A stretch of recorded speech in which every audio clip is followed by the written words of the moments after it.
નમસ્કાર વિદ્યાર્થી મિત્રો, ધોરણ 10 વિજ્ઞાન પાઠ 13 આપનું પર્યાવરણ. છેલ્લે આપણે ભાગ 5ની અંદર આપણા દ્વારા નિર્માણ પામતા કચરાના પ્રબંધન વિશે વાત કરી હતી. આજે આ પાઠની અંદર ભાગ 6માં આપણે પ્રવૃત્તિ 13.7થી આગળ અભ્યાસ કરીશું. હવે પ્રવૃત્તિ 13.7માં આપણને શું કહેવા માંગે છે કે ઘરમાંથી ઉત્પન્ન થતા કચરાનું શું થાય છે. આપણે ભાગ 5માં અગાઉ વાત કરી તે મુજબ કે દિવસ દરમિયાન આપણા ઘરમાંથી ઘણો બધો કચરો ઉત્પન્ન થાય છે, પરંતુ હવે આ પ્રવૃત્તિમાં આપણને એમ સમજાવવા માંગે છે કે ઘરમાંથી ઉત્પન્ન થતા કચરાનું શું થાય છે. તે ઉત્પન્ન થાય છે તેને તે સ્થાનથી એકઠો કરવાની કોઈ વ્યવસ્થા છે ખરી? આપણે શહેરમાં રહેતા હોઈએ છીએ, ગામડામાં રહેતા હોઈએ છીએ, અન્ય કોઈ કસ્બાઓમાં રહેતા હોઈએ છીએ, તો ત્યાં જે ઉત્પન્ન થતો કચરો છે તો એના માટેની કઈ રીતની વ્યવસ્થા છે? પંચાયતની અંદર કઈ રીતની વ્યવસ્થા છે, ગ્રામ પંચાયતમાં કઈ રીતની છે, નગરપાલિકામાં છે, આવાસ કલ્યાણ સમિતિમાં જો રહેતા હોઈએ તો ત્યાં લોકોનો જે કચરો ઉત્પન્ન થાય છે તો ત્યાં એની કચરો એકઠો કરવાની વ્યવસ્થા કઈ રીતની હોય છે તે બાબત આપણે સમજવાનું છે.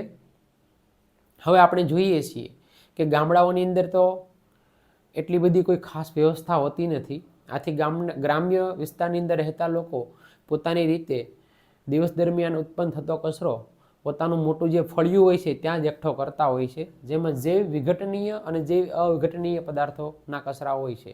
અને તેનો મોટા ભાગે ગ્રામ્ય વિસ્તારમાં રહેતા લોકો ખેતી ઉદ્યોગની સાથે સંકળાયેલા હોવાથી તેઓ તેનો ખાતર તરીકે ઉપયોગ કરે છે. જ્યારે નગરપાલિકા, આવાસ કલ્યાણ સમિતિ કસ્બાઓમાં અને શહેરોમાં રહેતા લોકો માટે થઈને વાહનની વ્યવસ્થા હોય છે અને તેનામાં લોકો કચરો છે તે નાખતા હોય છે. હવે આ જે કચરો નાખે છે તે બધા જ કચરામાં જે વિઘટનીય અને જે અવિઘટનીય કચરો છે તે કેટલો છે તે આપણે જોવાનું છે. એમાં પણ જે વાહનની વ્યવસ્થા હોય છે તો તેમાં પણ જે વિઘટનીય કચરાની વ્યવસ્થા અલગ હોય છે, જે અવિઘટનીય કચરાની વ્યવસ્થા પણ અલગ હોય છે અને એ મુજબ નાખવામાં આવે છે. આથી તેને આપણે દૂર કરી શકીએ છીએ. હવે આમનો નિકાલ છે એ આપણે કઈ રીતે કરી શકીએ? તો કે શહેર હોય, કસ્બો હોય તો તેની બહાર જ્યાં લોકો રહેતા ન હોય ત્યાં કચરો એકઠો કરવામાં આવે છે અને તેને બાળી દેવામાં આવે છે, અથવા તો તેનો નિકાલ થાય તેવા પૂરતા પ્રયત્નો છે તે સરકારશ્રી દ્વારા કરવામાં આવે છે. તો હવે પ્રવૃત્તિ 13.7 કચરાના નિકાલ બાબતથી વાત કર્યા બાદ હવે પ્રવૃત્તિ 13.8 જેમાં સુએજ ટ્રીટમેન્ટ પ્લાન્ટની જે કોઈ વ્યવસ્થા હોય તે બાબત આપણે વાત કરવાની છે. તો સુએજ ટ્રીટમેન્ટ પ્લાન્ટમાં ખરેખર થાય છે શું? તો કે તેમાં રહે સુએજ ટ્રીટમેન્ટ પ્લાન્ટ હોય છે તો તેમાં ગંદુ પાણી હોય છે તો તેને શુદ્ધ કરવાનું વ્યવસ્થા હોય છે અને આનાથી લોકોને પીવા માટેનું પાણી અને વાપરવા માટેનું પાણી જે અશુદ્ધ સ્વરૂપમાં ન મળતા શુદ્ધ સ્વરૂપમાં મળી રહે છે. અને આનાથી જે તે વિસ્તારની અંદર રહેતા લોકો હોય છે તેને ઘણો બધો ફાયદો થાય છે. આપણી જીવનશૈલીમાં સુધારણાની સાથે ઉત્પાદિત કચરાની માત્રા છે ખૂબ વધી ગઈ છે અને આપણી વર્તણૂકમાં પરિવર્તન પણ એક મહત્વપૂર્ણ ભૂમિકા ભજવે છે. આપણે એક વખત વાપરીને ફેંકી દેવાય તેવી વસ્તુઓ વધુ વાપરવા લાગ્યા છીએ. કે આપણે જોઈએ છીએ કે ઘણી વખત આપણે એક વખત વાપરી અને ફેંકી દઈએ તેવી ઘણી બધી વસ્તુઓ છે તે આપણે વાપરવા લાગ્યા છીએ અને એક વખત વાપરી અને ફેંકી દેવાને કારણે એ કચરો બને છે અને આમાં દિન પ્રતિદિન ખૂબ વધારો થઈ રહ્યો છે. તો આપણે આવી વસ્તુઓ છે એનો ઉપયોગ ટાળવો જોઈએ અને આપણી જે આ વર્તણૂક છે તેમાં ફેરફાર આવે એ પણ જરૂરી છે, પરંતુ એ લોકોમાં જાગૃતતા જ્યારે આવે ત્યારે જ એ વસ્તુ શક્ય બને છે, એમનામાં એ શક્ય બનતી નથી. તો આપણે એવા પ્રયત્નો કરવા જોઈએ. પેકેજિંગ પદ્ધતિઓમાં પરિવર્તન આવવાથી જે અવિઘટિત સ્વરૂપની વસ્તુના કચરામાં ઘણો વધારો થયો છે. તો અહીંયા જો બાળકો પેકેજિંગ પદ્ધતિઓ જે આવી છે તો એને કારણેથી જે અવિઘટિત સ્વરૂપની વસ્તુના કચરામાં ઘણો બધો વધારો થયો છે અને એના કારણેથી ઘણું બધું નુકસાન થાય છે અને દિન પ્રતિદિન એની સંખ્યામાં વધારો જ થઈ જાય છે. અને આ બધા જ ઘટકોની પર્યાવરણ પર ખૂબ માઠી અસર થાય છે અને પર્યાવરણને પણ ઘણું બધું નુકસાન થાય છે. અને પર્યાવરણને નુકસાન થાય તો જેમ આપણે અગાઉ ભણ્યા તેમ કે જે આહાર કડી છે એને પણ ઘણું બધું નુકસાન થાય છે. તો એ ન થાય એના માટે છે ને આપણે એની અવેજી એટલે કે એ ઓછું થાય તેવા પ્રયત્નો આપણે કરવા જોઈએ અને પરિવર્તન આવે તે ખૂબ જરૂરી છે. હવે આ પાઠનો છેલ્લો ટોપિક ટ્રેનોમાં નિવર્તનીય કપ. તો સૌપ્રથમ ટ્રેનમાં ચા આપવા માટે કાચના ગ્લાસ વપરાતા અને તે ચા વેચનારા પાછા લઈ જતા હતા. કેમ કે છાનો કપ જે હોય છે તે એને 10 થી 15 કે 20 રૂપિયામાં બનતો હોય છે કાચનો ગ્લાસ, અને 5 રૂપિયાની ચા હોય તો એમાં તે ગ્લાસ છે જે ભેગો આપી દેતો નથી. એટલે જ્યારે ટ્રેનમાં બેઠેલ કોઈ પણ વ્યક્તિ હોય તે ચા પીવે છે ત્યારે તેને ચા પી લે પછી આ જે ચાનો કપ છે તે ચા વેચવાવાળા લોકો પાછા લઈ જતા હતા. ત્યારબાદ ડિસ્પોઝેબલ કપ તેમજ ગ્લાસ સ્વચ્છ અને સ્વાસ્થ્ય માટે સારા છે તેવું માનીને તેનો વધુ ઉપયોગ થવા લાગ્યો. ત્યારે કોઈએ ના વિચાર્યું કે પ્રતિદિન લાખોની સંખ્યામાં કપ જમા થવાથી શું થશે.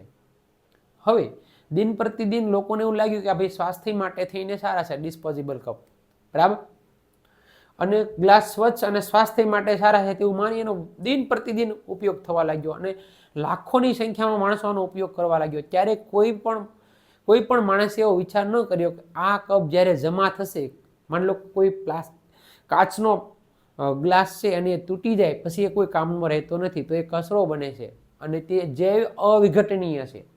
અને જે અવિઘટનીય અગાઉ આપણે વાત કરી તેમ કે તેનું વિઘટન થતું નથી અને લાંબા સમય સુધી પર્યાવરણમાં એના એ જ સ્વરૂપમાં રહે છે, તો ત્યારે મોટો પ્રોબ્લેમ ક્રિએટ થાય છે.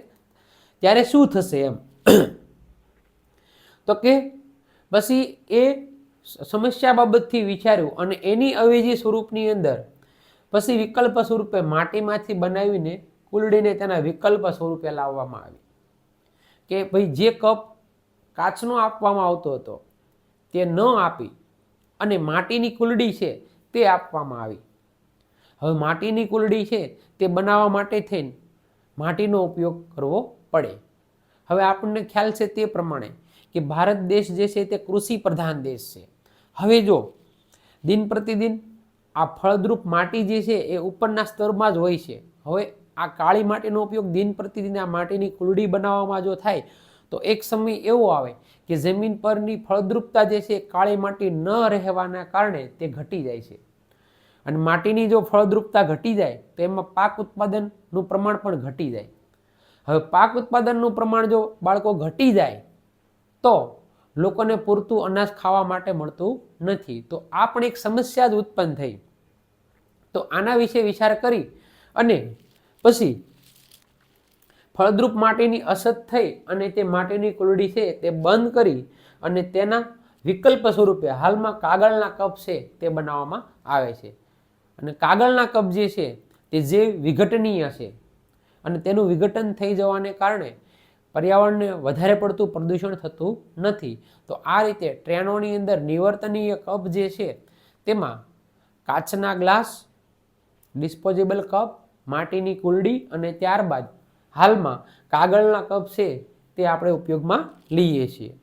અને હવે છેલ્લે પ્રવૃત્તિ 13.9 કે જેમાં આપણે ઇલેક્ટ્રોનિક વસ્તુનો નિકાલ કરીએ છીએ ત્યારે પણ એમાં ઘણી બધી સાવચેતીઓ રાખવી જોઈએ અને તેને જ્યાં ત્યાં ફેંકી ન દેતા યોગ્ય જગ્યાએ ફેંકવી જોઈએ. કારણ કે કોઈ બી ઇલેક્ટ્રોનિક વસ્તુ હોય, ઉદાહરણ તરીકે આપણે ટેલિવિઝન એટલે કે ટીવીની વાત કરીએ તો તેમાં પ્લાસ્ટિકના વાયર હોય છે, કાચ હોય છે, પછી રબર હોય છે.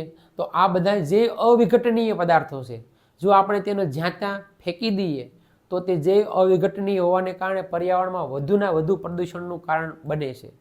તો તેવું ન થાય એના માટે છે ને આપણે આ ઇલેક્ટ્રોનિક વસ્તુઓ જે છે અને એમાં ઘણી બધી ધાતુઓ પણ હોય છે, તો આને આપણે જ્યાં ત્યાં ન ફેંકતા યોગ્ય જગ્યાએ તેને નાખવા જોઈએ અને પર્યાવરણ પર તેની અસર માઠી ન થાય, પર્યાવરણને તે વધારે નુકસાન ન કરે તેવી જગ્યાઓ પર આપણે તેને એકત્ર કરી અને તેનો નાશ થાય તેવા પ્રયત્નો કરવા જોઈએ. અને ત્યારબાદ પ્લાસ્ટિક જે છે તેની આપણે અગાઉ વાત થઈ તે મુજબ કે તેનું પુનઃચક્રીકરણ થાય તે ખૂબ જરૂરી છે. કેમ કે પ્લાસ્ટિક છે તે જૈવ અવિઘટનીય પદાર્થ છે અને ફરીથી એનું જો પુનઃચક્રીકરણ કરી અને આપણે પ્લાસ્ટિકનો રીયુઝ કરી શકીએ તો પર્યાવરણને બને એટલું ઓછું નુકસાન થશે. અને પર્યાવરણને ઓછું નુકસાન થશે તો માનવનું સ્વાસ્થ્ય છે એ પણ જોખમાશે નહીં. અને આ જે આહાર કડી છે તે ચાલ્યા જ કરે છે. તો આપણે પ્લાસ્ટિકનું પુનઃચક્રીકરણ થાય તે પણ ખૂબ જરૂરી છે. તો આમ આપણે બને ત્યાં સુધી એવા પ્રયત્નો કરવા જોઈએ કે જે અવિઘટનીય પદાર્થો ઓછા પર્યાવરણની અંદર નિકાલ થાય, તેનો યોગ્ય જગ્યાએ નિકાલ થાય, પર્યાવરણને નુકસાન ન થાય અને દરેકનું સ્વાસ્થ્ય સારું રહે અને આપણું પર્યાવરણ સ્વચ્છ અને સુંદર રહે એવા હર હંમેશા આપણે પ્રયત્ન કરવા જોઈએ. અને જો કોઈ અન્ય પર્યાવરણને નુકસાન પહોંચાડતો હોય તો આવી બધી તમામ બાબતોને ધ્યાનમાં રાખી એક આદર્શ નાગરિક તરીકે આપણે તેને રોકવાનો પ્રયત્ન કરવો જોઈએ. તો વિદ્યાર્થી મિત્રો, આજે આપણે આ ભાગ 6ની સાથે અહીંયા આ લેક્ચરને પૂર્ણ કરીએ છીએ. સાથે સાથે આ પાઠને પણ આપણે પૂર્ણ જાહેર કરીએ છીએ. દરેક વિદ્યાર્થી મિત્રો, અમારો આ જો વિડીયો તમને ગમ્યો હોય, સમજાયો હોય તો અમારી આ ચેનલને લાઈક કરો, શેર કરો અને સબસ્ક્રાઈબ કરો. Thank you.